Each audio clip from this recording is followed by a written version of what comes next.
Serial pocket में आसमान में जहां पर अनीशा हर चाल में कामयाब होते नजर आ रही है, फंसा दिया है बेजान दिग्विजय को जेल और सलाखों के पीछे। लेकिन भाई कह देना हमेशा सच्चाई और प्यार की जीत होती है।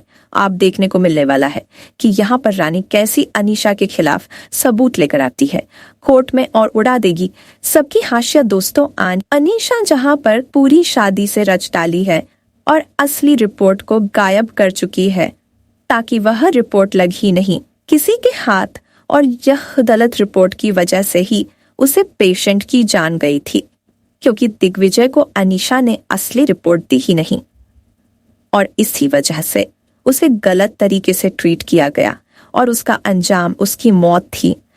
तो देखने को कि यहाँ पर दिग्विजय को लगता है कि उसे रिपोर्ट में ही कुछ गड़बड़ी थी, कुछ तो उसे पेशेंट के बारे में छुपाया जा रहा है। और वही यह चीज जब रानी चुपकर वहां पर पहुंचती है, पुलिस स्टेशन तो उसे बताता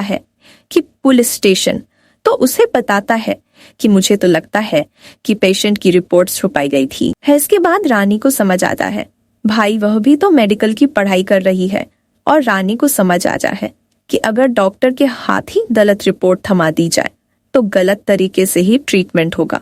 जिसके बाद देखने को मिलता है कि रानी यहाँ पर असली रिपोर्ट लाने के लिए पहुंचती है अनीशा के अस्पताल में, जहाँ पर कहीं और नहीं अनीशा के पास ही उसकी असली रिपोर्ट मिलती है। जी हाँ दोस्तों, आने वाला ट्रक में देखने को मिलेगा कि यहाँ पर शक हो चुका है रानी को अनीशा परी की। अगर असली रिपोर्ट होगी तो वो सेवा सिर्फ अनीशा के पास होगी और वह असली रिपोर्ट लाने के लिए उसकी केबिन में घुस जाती है। जैसे तैसे यहाँ से अनीशा से चोरी चुपके वहां पर पहुंचती है जहां पर रानी के हाथ रिपोर्ट। दूसरे दिन दिग्विजय की सुनवाई होने वाली होती है, सबकी धड़कनें बढ़ी हुई होती है और यहाँ पर दिग्विजय के खिलाफ एक के बाद एक सबूत इकट्ठे किए जा रहे होते हैं और उसके खिलाफ बयान दिए जा रहे होते कि इसी ने देखा विजय की लापरवाही की वजह से उसे पेशेंट की मौत हुई है। लेकिन यहाँ पर रानी रामकृष्ण आश्रम मिशन के सचिव से 52 करोड़ को उग्रों के मामले में पुलिस ने नागदा उज्जैन में बंधन बैंक के शाखा प्रबंधक व महिला कर्मचारी सहित 6 लोगों को गिरफ्तार कर लिया। पकड़े गए बैंक अफसर व कर्मचारी ठगी के लिए खाते खोलते थे।